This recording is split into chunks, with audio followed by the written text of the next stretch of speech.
So after this, we're going to do pulleys, and connected particles or pulleys is guaranteed to come up in your exam. Pulleys comes up most of the time, connected particles come up a fair bit of the time. So this is really going to polish off basically the Year 12 exams, which is really, really good. Now, of course, once we do this, we are going to move on to doing every single Year 12 practice paper, along with some of the old spec practice papers as well. So just so you guys are aware, in 2015, they changed the structure of the A level. So now you have exams in Year 12, which give you your predicted exams, and then you have your real, in air quotes, Year 13 exams, which basically give you your grades to get into university. So the Year 12 ones are really important because they give you the ability to apply to universities. So we're going to do all of those papers. So we have 5 or 6 papers that we can do.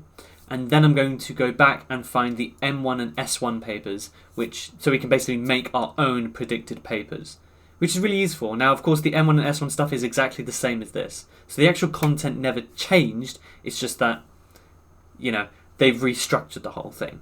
Okay, so anyways, let's get started. So what on earth are connected particles? Well, shockingly, they are multiple particles that are connected. Generally speaking, at least for regular maths, we're going to be doing light and extensible strings. So again, what did I say? Always draw a diagram. So what we're going to do is draw a diagram. So we have a connected particle, one particle here and one particle here. You can make them boxes, you can make them circles, doesn't really matter. And it says it's being pulled horizontally. So I'm going to label this one as P and this one as Q, because if P is being pulled, then I think it should be the one in front. Right, technically you could say Q is being pulled the other way, or make it backwards, but it doesn't really matter. Now they're connected by a light and extensible string, so I'm going to put a light and extensible. Now technically an extensible means it should be essentially a straight line, but of course my drawing skills have never been that good. It's being pulled horizontally with a force of magnitude 40 newtons across a rough horizontal plane. So we should definitely draw our little underline here. And I know it's not touching. What I'm going to do is do something fairly intelligent and just scoot this up a little bit, so now it's roughly touching both particles. And it says particle P experiences a frictional force of 10 newtons, so I like to draw that on the actual surface itself because that's where the force is coming from. And Q experiences a frictional force of 6 newtons. And it's being pulled, so there's a horizontal force here, 40 newtons. Find the acceleration, so we're going to draw our normal double lines for the acceleration, and find the tension in the string. Now this is the really important bit, is I'm going to draw a dotted line down the middle.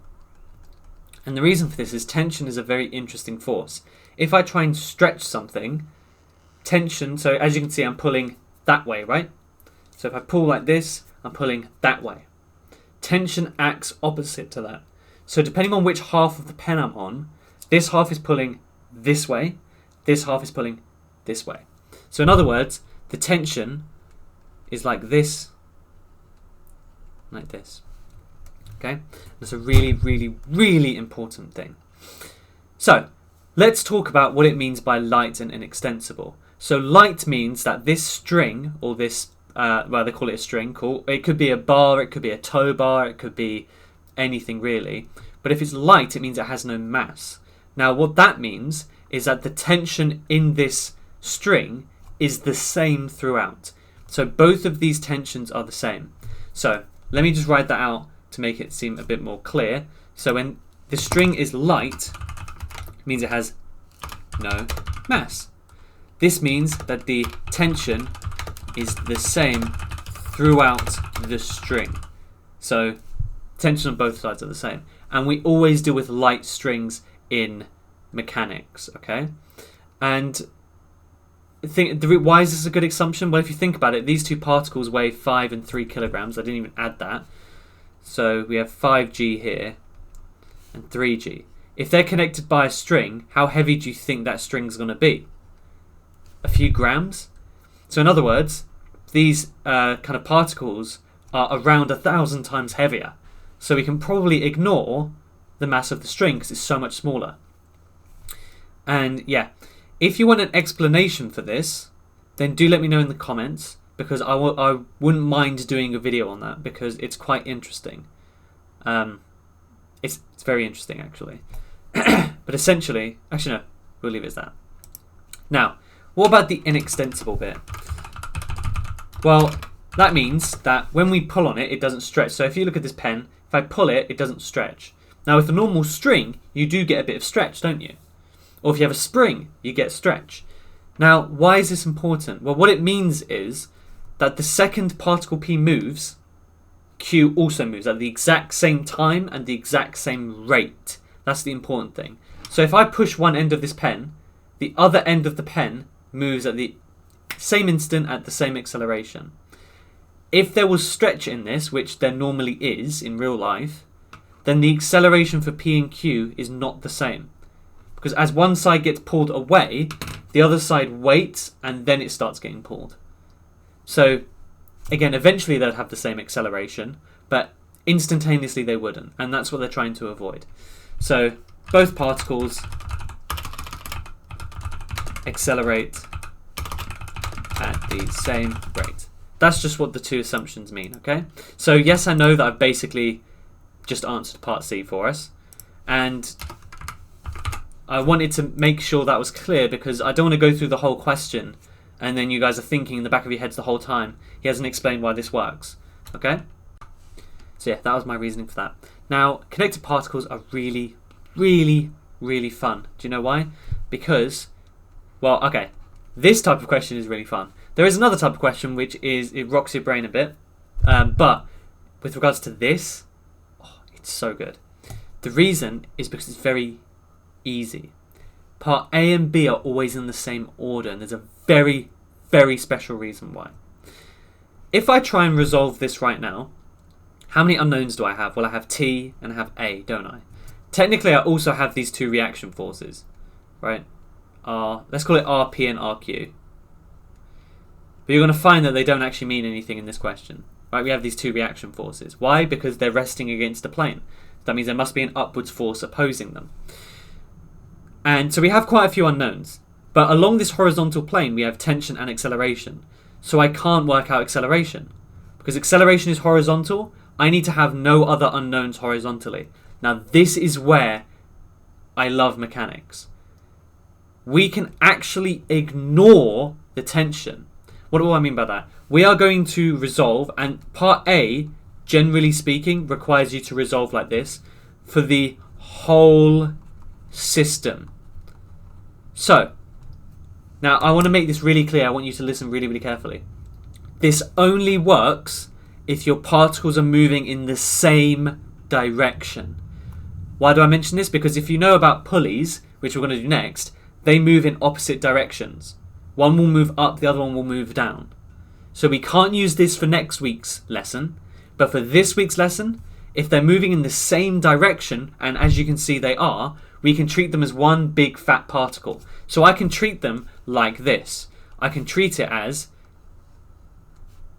P plus Q all together. It's going to have an acceleration. It's going to have a forward force of 40 newtons. It's going to have a frictional force. So again, we're going to draw this. I know it's not touching, don't worry. I'm going to move it up. It's going to have a weight or a mass of 8g because it's the total mass, 3g plus 5g. And the frictional force is going to be 10 newtons and 6 newtons. So in other words, it's going to be 16 newtons. So all of the forward forces get added together, all the backwards forces get added together, all of the downwards forces get added together. And technically speaking, yes, the upwards force, the reaction force, would be RP plus RQ.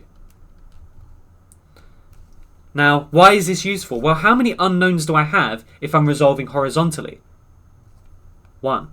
There's no tension. Now, let's think about why. I added all of the forces together, didn't I? I added all of the horizontal ones, all of the downwards ones, all of the upward, etc. Well, have a look at this. Because the tensions are the same, what happens if I add them together? I would have T plus minus T, which is 0. The tensions cancel out. So I'm not ignoring the tension. I've included it in this diagram. It's just that when I add them together, you get 0. Because one tension's acting to the left and the other one's acting to the right. And as we explained, the tension is the same. The direction's different, but the actual magnitude is the same. Which means if they're acting in opposite directions, they cancel out. See why this is useful? So now, what do? Well, I resolve, and I'm going to take to the right as positive. Of course, because it's accelerating, wow, I said that weird. Because it's accelerating, we're going to use F equals ma. So F is the resultant force. We're going to have 40 newtons minus 16 newtons equals the mass, which is 8a. 40 minus 16 is 24 equals 8a.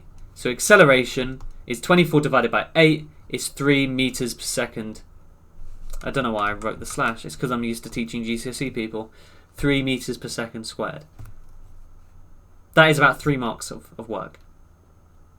And if you look at it, the actual maths is the exact same as what we did last week and the week before. So do you see why we had to break this down into steps? Because it's all the same stuff, it's just the scenario that's different.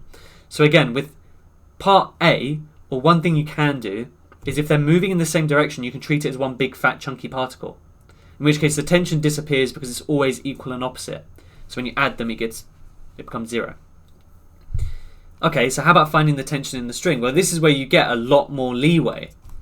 Because you can't resolve for the whole thing because tension disappears. You can't work it out if it disappears. But you can resolve for one of the two particles. Oh, why can't I? There we go. So either this one or this one. And that's why I drew a dotted line down the middle. Because we can resolve for each of these independently. Now, which one do you choose? Up to you. It depends where your unknown is. So sometimes there may be another unknown force on Q, for example. In which case you obviously need to resolve for Q because it's the only place where the force exists. But in this case we can resolve for P or Q and we will get the same answer. Beautiful. So which one should we do? I like to resolve for the one in front. It's completely personal preference. So we're going to resolve for just P. Okay? And again, we're going to take to the right as positive. So, again, we're using F equals ma. Why? Because the object is accelerating. So, again, if I've split this in half, I'm just looking at the right-hand side. I can forget about all of this. We have 40 newtons minus 10 newtons minus tension. So, 40 minus 10 minus t is equal to mass times acceleration. Mass is 5. Acceleration is 3. So, 5 times 3. 40 minus 10 is 30, minus t equals 15, minus 30 from both sides, we get minus t equals minus 15, so tension is equal to 15 newtons. See how the negative signs always figure themselves out? Pretty useful. Again, so far we've got 6 marks. For this and this, 6 marks. Then, explain how the modelling assumptions, that's another 2 marks. We've got 8 marks already. Now I know this has taken me longer than 8 minutes, but you can imagine if you practice this is going to become quite quick, isn't it? Now the next question I show you is going to require a lot more mental effort, but they're far less common. And we're going to look at elevators or lifts. So, before we get onto this, there is one more Newton law that you need to know, and that is Newton's third law. And I have kind of gone through it before, but just as a recap, it says that every action has an equal and opposite reaction. So what that means is, remember when we did reaction forces back in a few videos ago? This is going to apply in this situation quite a bit. In fact, that is exactly what this is saying here. So because A is resting on B, A exerts a force on B and B exerts a force on A. And because B is resting on the pan exerts a force on B and B exerts a force on the pan. You see where I'm going with this? So, this question is really good for kind of breaking down exactly why elevators or lifts are kind of annoying. So, let's have a look. A light scale pan is attached to a vertical light inextensible string. So that's this thing up here. It's going to have a big tension on it. The scale pan carries 2 masses A and B. Mass of A is 400 grams and the mass of B is 600 grams. A rests on top of B as shown in the diagram. The scale pan is blah blah blah blah. Raised vertically, acceleration is 0.5 meters per second squared. And that's it. Okay, find the tension in the string. So, the problem is there's about 1 billion forces in here that we're going to have to deal with. Because again, as I mentioned, A has a weight, B has a weight, and they both have reaction forces going up. So that's a bit annoying, isn't it? So instead, I'm going to look at it as the whole system. So for the whole system, what does this look like? Well, let me show you. We're going to still have the big triangle. However, it's only going to be... Oh, come on, man. The day I draw a straight line is the day I'm a very happy man. So we have the acceleration still the same, the tension still the same, and overall we're going to have a weight of 1,000 grams, or in other words, 1 gram. 1 kilogram even. So that's just going to be G. If you notice, by the way, the scale pan is light, which means this triangular thing here has no mass. And vertical, light and extensible string, again, we've already discussed what that means. That's all good. Anything else we see? Absolutely not. So, if we look at the whole system, this becomes a little bit easier now. Because again, we're going to use F equals ma.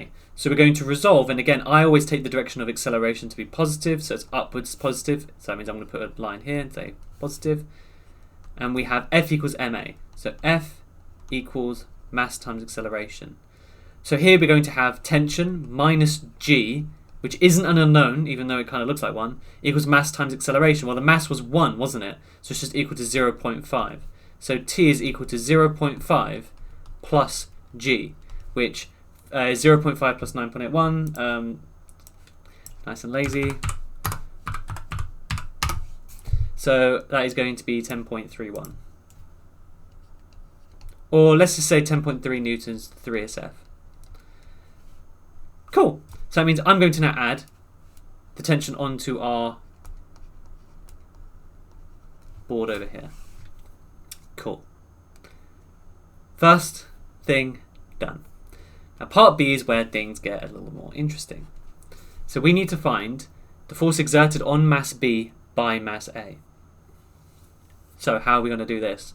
Well, we're going to draw out the two masses for a second.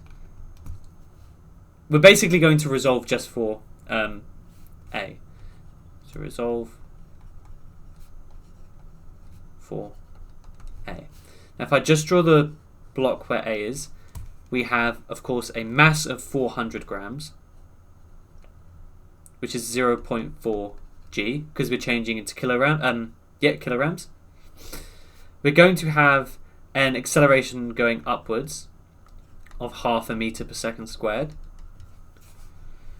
And we're also going to have the reaction force.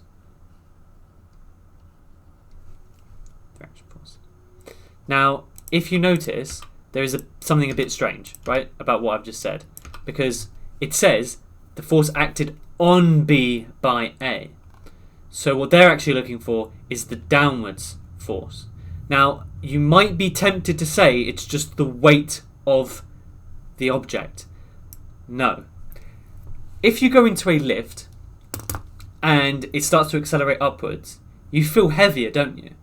That's because, well, you're not literally going to be heavier, but there was the whole joke about that. And then when it goes down, you feel lighter, right? Well, if you, next time, and I recommend you do this because it'd be funny, take a set of weighing scales with you and put them on the floor before you go up in an elevator. What you'll notice is your mass increases. That's because when you accelerate upwards, you actually exert a greater force downwards. That's the key thing, and that's because there is a resultant force. It's not just your weight going down and then the the lift going up. You also have a resultant force which is pushing you down. Sorry about that. God, I died. From the acceleration itself, and I'm going to prove that to you. Now, this reaction force is the force that B is exerting on A, isn't it? So this here is A. Now, because of Newton's third law, that is equal and opposite to the force A is exerting on B. So when I work out R, you're going to see it's not the same as 0.4 G, it's bigger. And that's the key thing here, that's the key mistake people make. And again, I always like to imagine real life examples. So when I'm in an elevator, when I go up, it feels like I've got heavier because there is an additional downwards force other than just your weight. So that means, because this lift is accelerating upwards, A should be exerting a greater force on B. Okay? Now if you go downwards, the exact opposite happens. And it would seem like you're getting lighter. And it does, right? You feel your stomach go up a little bit. Again, your weight's staying the same, but there's a force that is helping you out, so to speak. So, let's go. Again, we're going to do F equals ma. We're going to resolve taking upwards as positive. Like so. And the forces we have are R minus 0.4 g equals mass times acceleration. So that's going to be 0.4 times 0.5. So that's going to mean that R is equal to 0.4 times 0.5 plus 0.4 g. So can you see this is bigger than just the weight? Because this here is the weight. We have an additional force acting there. So that is the key thing here. Now the reason why I like to go through these quite slowly is I think mark schemes are very bad at learning mechanics. Now for learning pure, it's actually not that bad. But for mechanics, it's a lot harder. And the reason being is they don't explain why they do stuff. Right? They will just literally write this line of working out, these lines here, and it'll be that, and that's it. They won't even say what they're resolving for. And the reason why that's a pain is because if you're trying to learn, well, if I just wrote this, right, I just wrote down what I was doing, I didn't even draw a diagram, there's no way anyone's going to understand it. So that's why I really like kind of going through this. So that's 4.12 newtons.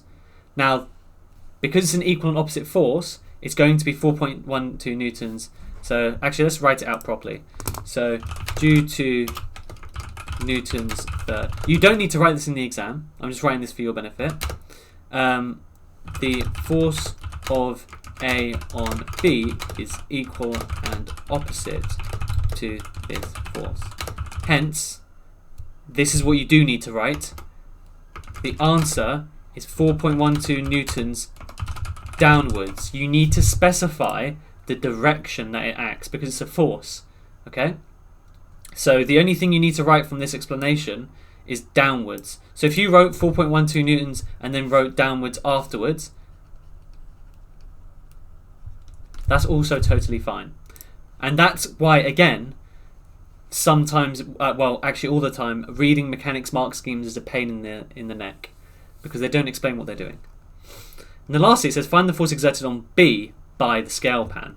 Now, the mark scheme for this question sucks because what they do is they do something dodgy. I don't like it, so I'm not even going to explain what they do. But let's draw out this system. Yeah. So we're going to resolve just B. So I'm going to draw B, and this is actually on the floor of the scale pan, and that is going to make a difference, right? Now, what forces are acting on it? Well, we have a few different forces. The first one is this one acting downwards. Now, again, this is where people really need to be careful because this force here includes the weight. Okay? So you wouldn't do something like 0.4 g and 4.12 because if you notice in the calculation we've included the weight. So you don't need both of these. If you do want it as two separate forces, you can do 0.4, like whatever, what was that, 0.2? So 0.2 and then downwards and then 0.4 g. So you actually only need one of these, okay? Well, you only need the right hand one, okay? Just FYI, because otherwise the force has already been included, you're going to double count it and get the wrong answer. The acceleration is still, whoops, upwards at 0.5 meters per second. You obviously have the weight acting downwards, which is, what was the weight of B? It was 600 grams, so 0.6 g. And then, of course, the upwards force is the force of the scale pan pushing up against object B, which we're going to call S for scale pan. Let's just see if we've got anything else. No. So this becomes a lot easier. F equals ma. The forces we have are S minus 0.6 g minus 4.12 equals to mass times acceleration, so 0.6 times 0.5. Move everything over to the other side. So we get 0.6 times 0.5 is 0.3 plus 4.12. So it's quite a big number. It should, in theory, like logically speaking, be bigger than the upwards force from A, right? Because the scale pan has to hold up B and A, whereas object B only has to hold up A. And that's the really key thing to remember. So this number should be, and it's definitely going to be, but it should be bigger than this number. And again, if you included the weight as well, it's going to be a lot bigger, which is another reason why mechanics is quite tricky, because knowing you've got the right or wrong answer is sometimes a bit difficult.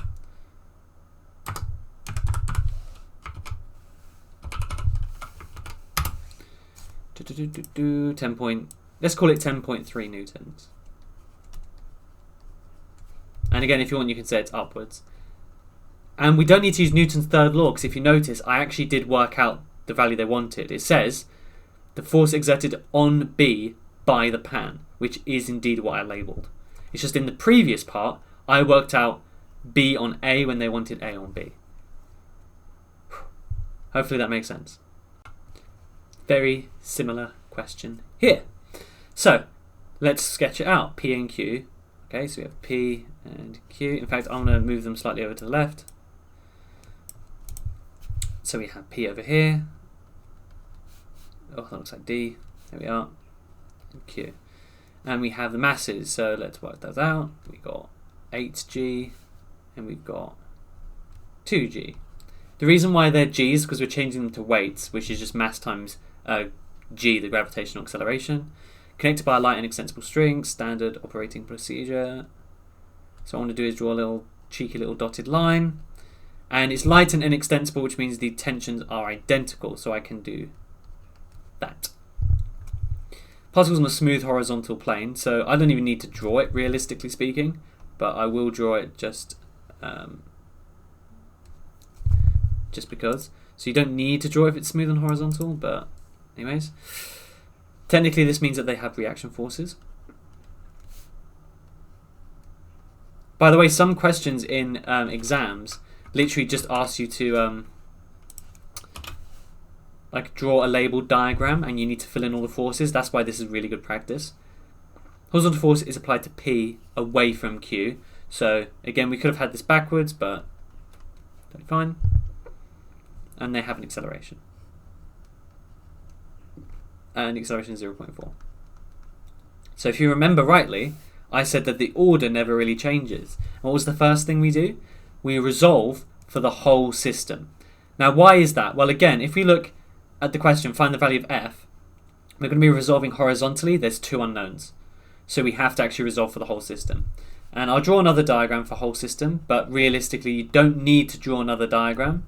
I'm only going to do it just to make your lives a little bit easier for understanding the questions and stuff.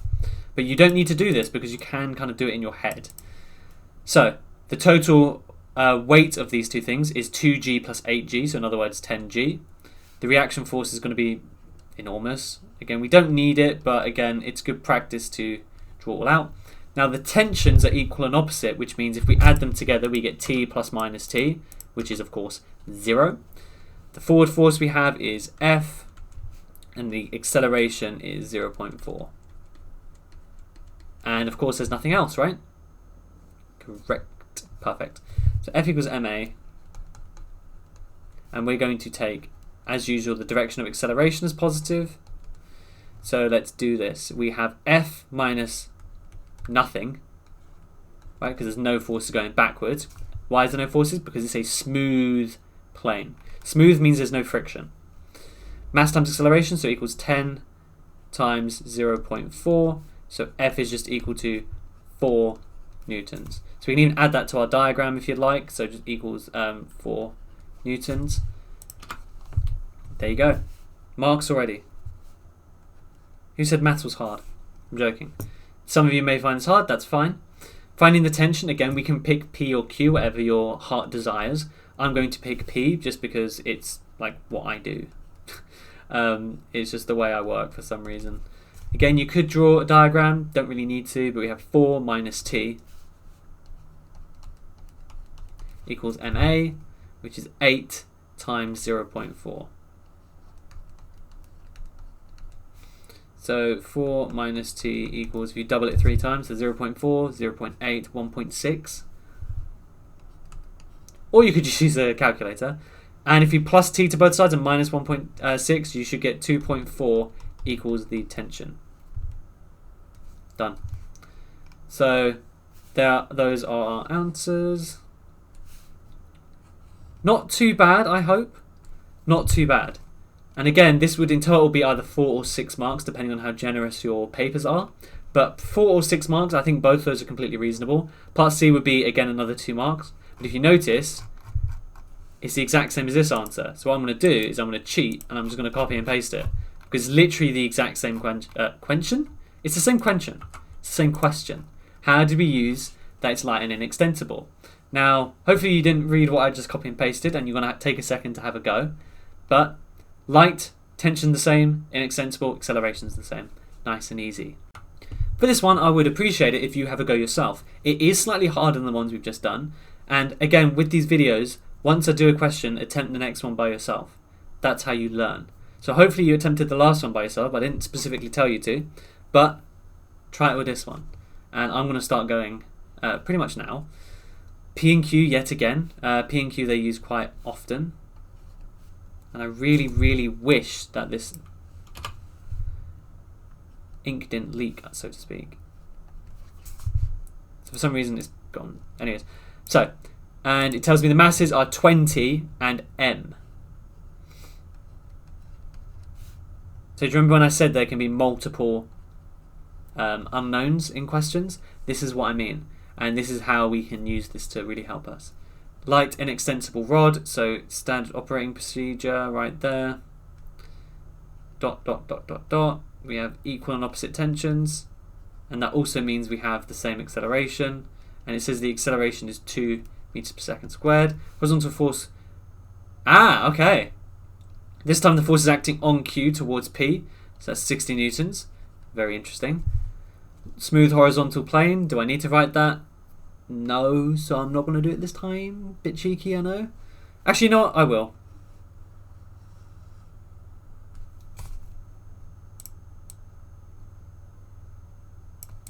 Okay. I need to encourage good practice in you guys.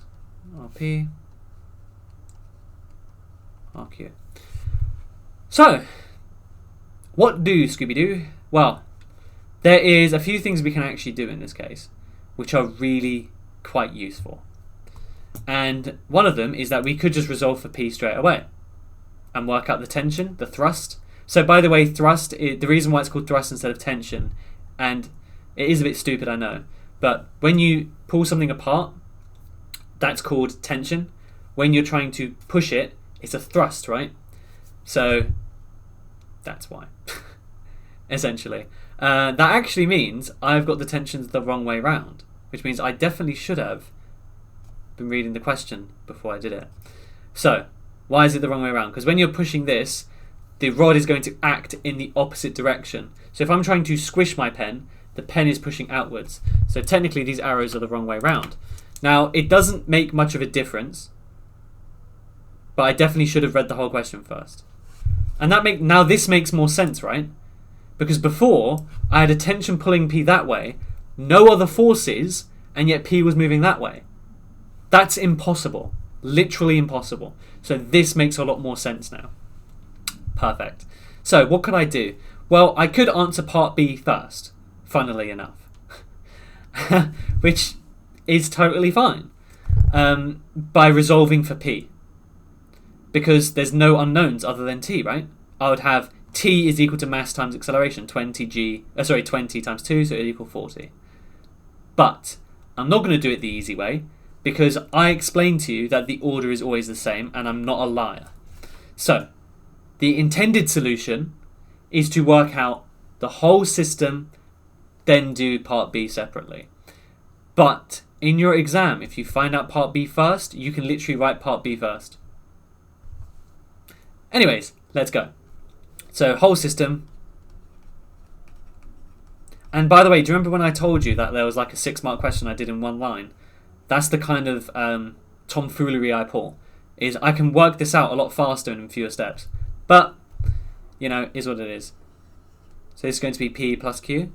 Now what is the total mass? Well, it's mg plus 20g. Upwards is going to be a big fat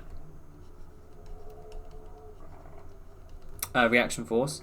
There is going to be a force acting overall to the right of 60 newtons, and the acceleration is of course the same. No tensions, and yeah, that's basically it. So now F equals ma. So we have 60 newtons minus nothing equals mass times acceleration. So that is going to be 20 plus m times 2. So then we have 60 equals 40 plus 2m. So that means we have 20 equals 2m, which means m is equal to 10 kilograms. I genuinely did question myself there, and all I was doing was halving 20. Let's just make sure I didn't make any mistakes. 40 plus 2m, so subtract 40 to get 20 equals 2m, so divide by 2, m equals 10 kilos. Then for part B, again, you could just do this one if you want to. No harm, no foul. You could also do this one. So again, I normally take the one that has the force acting on it, so I would take Q in this case, but P might be easier. Well, here's the thing, is I've actually already done this for P. I did it verbally. I'd say it's T is equal to MA, which is 20 times 2. Let's see if we get the same answer, which I thoroughly hope we do. In fact, we do, but I'm going to prove it. So the first one, we would have T is equal to MA, 20 times 2, so T is 40. Let's do it for Q. Again, this is just so I can show you that it works for both sides. It doesn't actually make a difference which way you look at it, so to speak. So again, once again, I would normally just do the front one, but let's make this interesting. Resolving to the right, so we have 60 minus T. Oh, sorry, I didn't even write F equals MA. Look at that, I'm too excited. 60 minus T equals mass times acceleration, which was 10 times 2. So 60 minus T equals 20. So minus T equals minus 40. And have a look at that. It's still 40 newtons, both ways you do it. Mechanics is so cool, so fun, right? So again, either way you do it, doesn't matter. And as you can see, even if I did part B first, I got the same answer. I decided to pick up a relatively difficult connected particles question from an actual exam paper, hence the marks, just to finish this up, just to make it seem more interesting. Again, have a go.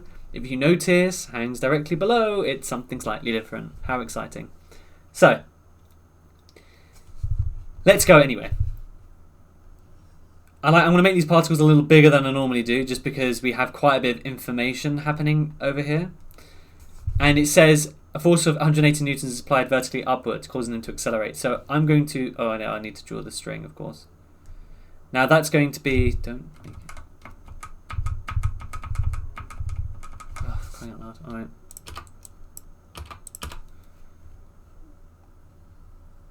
There we are. Cool. We're going to have a tension acting upwards for B, and it's going to be downwards for A.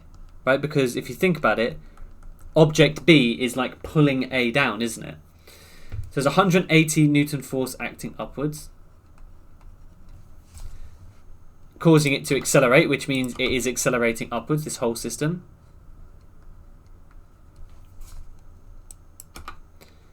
And we have masses. So this is where it's going to get a little bit ugly. B has a mass of, B is easy, it's 5g. But I'm going to have to draw the mass going off to the side for particle A, just because the tension's acting vertically downwards, which is, it's a little ugly. Technically, we could have T plus 10g there, but that gets a bit weird. Anything else? No. Find the magnitude of the acceleration, find the tension. So once again, I'm going to ask you the same question. Are they moving in the same line? Yes. So we can resolve for the whole system, because they're moving in the same direction. So that means we're going to have a big blob over here, which is A plus B. So their total weights now are 5g plus 10g, 15g's. And we have this vertical force of 180 newtons, I believe. Yeah, 180. And it's accelerating upwards. So once again, we're just going to do F equals ma. But we're going to resolve, and this time I'm going to take upwards as positive because I know it's accelerating upwards.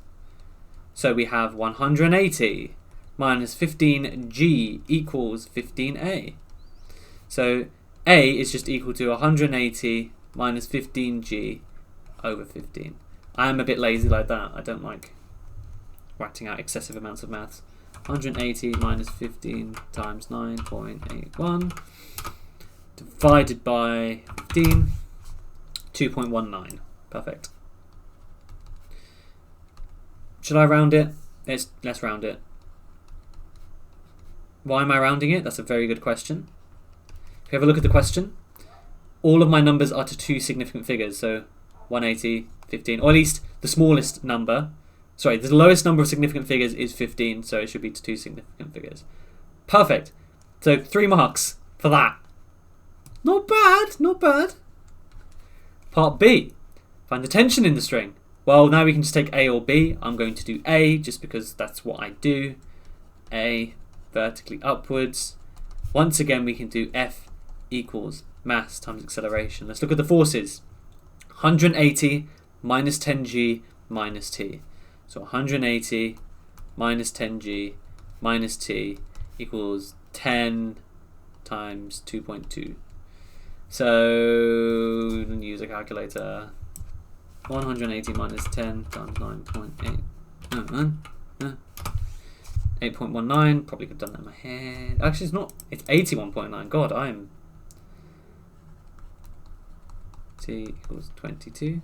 Minus 81.9 from both sides. Let's do 22 minus answer. Minus 59.9. So T is equal to 59.9. Oh, sorry, that should be a negative. I just didn't put it there. So in other words, it's 60 newtons to 2SF. Not bad. Not bad, I hope. Anyways, again, I would encourage you to go through at least some of the exercises in the textbook. I think it's 10E. Just to have a go at doing this. But again, the worksheet will be placed online. What I'd recommend is after you do this video, leave it a day and then retry the questions in the worksheet. That way you can see what sticks, and then of course you have the answers already. I'll upload the mark scheme as well. But other than that, I hope you have a really good day, and I'll see you next week when we do pulleys, which is the final bit of Year 12 Stats and Mechanics. Very exciting.